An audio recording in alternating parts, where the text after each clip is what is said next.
Hey guys, what's going on? It's Ash here coming at you today in Clash Royale. Now, we recently had a surprise balance change update. I had a video with Orange Juice talking about all the changes. One thing we didn't discuss were the cards that weren't on the list. So in today's video, I want to talk about 4 cards that I think should have probably been balanced in the most recent balance changes. We're also going to speculate on the strength of the Magic Archer and kind of look into the reasoning that Supercell provided for the surprising nerf of the Knight at the end of this episode. But for now, let's hop into the 4 cards and talk a little bit about why I was so surprised that they weren't balanced. Number 1 is going to be Goblin Hut. Now, I've kind of flip-flopped on this one. Initially, I could see the reason, at least in my head, why the Goblin Hut wasn't nerfed. The reason being is because the use and the win rates of the Goblin Hut had been on a very, very steady decline since the previous nerf to the Goblin Hut in the other balance update about a month ago now. So I kind of read that as, okay, that nerf seems to be working. However, a bunch of pro players, including Trainer Lewis and Surgical Goblin, they kind of went publicly and said, no, Goblin Hut is a big issue. And you know what? Since then, the stats have backed them up. Goblin Hut is back way on the rise in the last 2 days, and I see that trend continuing. Goblin Hut is so strong right now, and its win and use rates were largely masked. The declining use rates that I was looking at were kind of a red herring, and they were symptomatic of the not of the lack of strength, but rather the popularity of the Mega Knight Zapbait deck that didn't include the Goblin Hut. Everybody was shifting towards that deck, and it kind of reflected as diminishing win and use percentages on the Goblin Hut. So Goblin Hut is number 1 on my list. Needed a nerf. Now it needs a nerf, and it's probably going to be really annoying in the coming month or two, unless they have another surprise round of balance changes. Number 2 on the list is Lightning. Have we ever gotten a reason exactly on why Lightning was nerfed? I mean, people say Hog Lightning was out of control, but I went back and I looked, and the win rates weren't as staggering as one might think with Hog Lightning.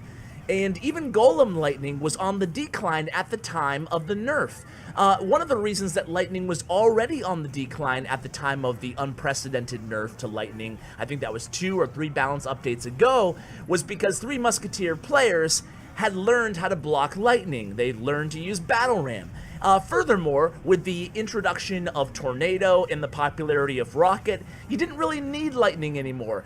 Tornado Rocket couldn't be blocked, so Tornado and Rocket really changed the game in a lot of ways. So we're left with a Lightning that's rarely used. It can still be effective in some decks, and hey, maybe, I don't know. I mean, I'm thinking maybe with the Magic Archer, it will be more viable, another 4 elixir troop, but you know what? I still don't think it will be viable because Magic Archer can die to poison or fireball just the same. So I still think that Lightning probably needs to be buffed back the same radius where it used to be. I don't know. I don't know if it would be something that Supercell would do, go back on the same exact nerf and basically undo it and make it a buff. But to me, at least, Fireball and Poison are much better options, at cheaper options as well, at two less elixir. And at the same elixir, I think that Rocket is much better in this meta and in the game in general. So I'm surprised about Lightning, guys. Number 3 on our list is going to be Dark Goblin. I'm not sure if a lot of people maybe expected me to put the next 2 cards on the list, but I'm kind of worried about him, okay? So Dark Goblin. I worry about Dark Goblin, and I love Dark Goblin. I think he's one of the coolest cards in the game, just conceptually. I love his fire rate. It's the fastest in the game by a good margin. I mean, the only fire rate that comes close, it's the swing rate, actually, is the Lumberjack at, I think, 1/10 of a second slower than the Dark Goblin.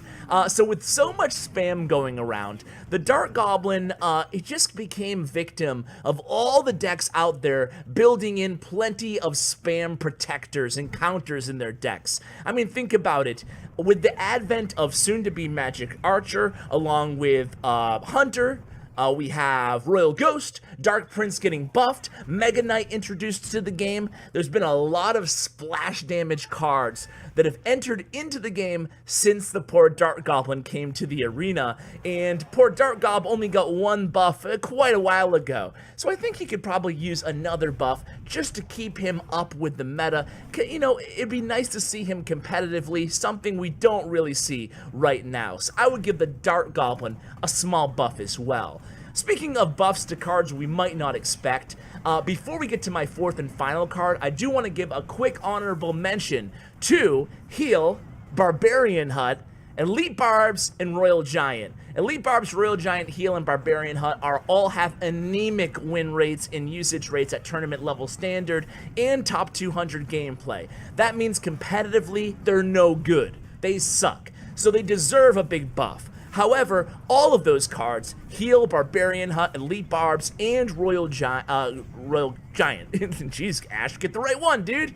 All of those cards, to me, if you were to buff them, which clearly they needed, it would run amok in other areas, whether it be over-leveled common at tournament level standard, or at ladder, or at tournament level standard with just annoying Barbarian Hut meta with Goblin Hut. We don't want that. And Heal, I don't know. I'm still of the thought that Heal probably should have never been introduced to the game, and who knows, maybe Supercell agrees with me by the fact that its win rates and use rates have been rather anemic, and they haven't done anything about it. So that's why I didn't include any of those cards. Essentially, I don't want to make them powerful right now because I don't think they're great cards for the game.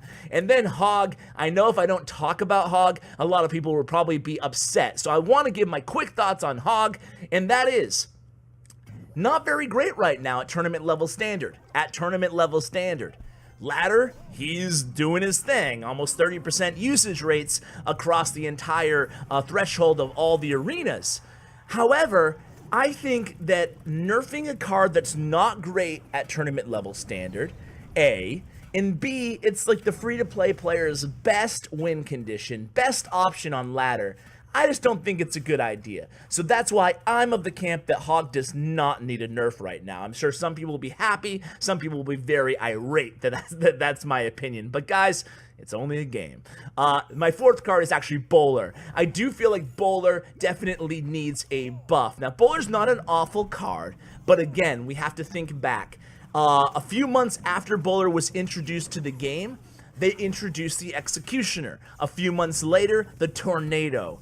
Now, for 5 Elixir, same class of rarity, Epic. Executioner is just so much better than the Bowler, especially with the introduction of Tornado. Now I can keep going. Now Dark Prince and Prince are extremely viable in the game, so is Battle Ram. In all 3 of those cards, the Bowler can't even stop their charge. So I would recommend buffing the Bowler, keeping the Dark Prince and the Battle Ram a little bit in check, that spam meta as well, and allowing him to reset their charge. I think that makes him a defensive monster again. I went back to all the balance changes, and I noticed that Bowler has only been touched once, and it was to change his elixir cost from 6 to 5, and it was also to give him a big nerf. I mean, it was a buff, but they nerfed his HP and his DPS to compensate for the cheaper elixir cost. Since then, the poor fella, you know, all they've done to him is deepen his voice. That's not a joke, it's true. I noticed in one of the patch notes they deepened his bye-bye or whatever that is, right? So anyway, let's talk about the Magic Archer before I let you guys go today. So the Magic Archer, I think, all stats look, except for one stat, which we'll get to, like he's going to be the next OP card again. Like we're going to be dealing with another Night Witch, another Royal Ghost, another OP legendary card. However, I am tempering my optimism or maybe my pessimism about him being so OP by the fact that he can die at 4 Elixir, costs 4 Elixir, and he will die handily to Poison and Fireball. So I think that might keep him in check. He doesn't have a lot of HP, unlike the E-Wiz, the Musketeer, what else, Ice Wizard. He won't, he won't stay alive and continue to help on defense after that fireball comes down. He'll just die. So, I think that might keep him, again, a little bit in check. He has a 7-tile range, but he has an 11-tile range on his magic arrow that flies through his opponents, through the enemies, and does damage to every single troop. Even if they're the 5th or 6th troop in line, think of it like an executioner's axe that just keeps on going for 11 tiles and then doesn't come back. So it's a really unique card. I like the card. And the most notable thing for me, besides that interesting magic arrow mechanic, is actually the fact that he, I really, really like his fire rate. His fire rate is 3 times faster than a princess, 0.3 of a second slower than a lumberjack swing. This guy's like a machine gun.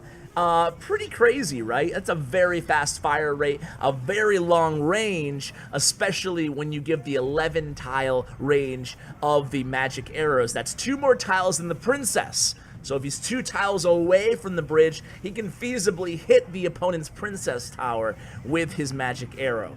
He has a lot of potential. Again, I'm just tempering, my expectations on him due to, of course, the fireball damage, right? So that's how I feel about Magic Archer. We'll see when he enters the game. One quick disclaimer: there's a lot of private server footage out there with Magic Archer. I mean, guys, I can't tell you to watch that or to not watch that. However, I will warn you, that is not the Magic Archer that you're watching. It's him, like the avatar or whatever, but all the stats are different. Those private builds use several clients updates ago oftentimes, and even the most recent client updates don't have all the stats programmed correctly, so you're just not watching what he'll actually be like in terms of an accurate indicator of his strength. So just a kind of disclaimer there on that. And then the last thing is the official Supercell response to the Knight. Why did they nerf the Knight, man? A free-to-play friendly common card. It bums me out because I'm always trying to look out for free-to-play players and casual players who just aren't dumping a ton of money into the game. So seeing a common card unexpectedly get nerfed does kind of raise an eyebrow. However, their explanation that they took the time to put on Reddit, I actually like this communication. I wish they'd do it more often. It was great. I think it was Tim by the Y'all, judging by the Y'all in the in the Reddit post. But basically, he explained that 2 reasons for the nerf. Number 1 is he thinks that the win rate and the usage rates, again, kind of like the Goblin Hut that we discussed earlier, guys, were largely masked by the popularity of the Mega Knight. And now that they've nerfed him to oblivion, not really, but they gave him a big nerf, right? An unprecedented nerf in Clash Royale, according to OJ.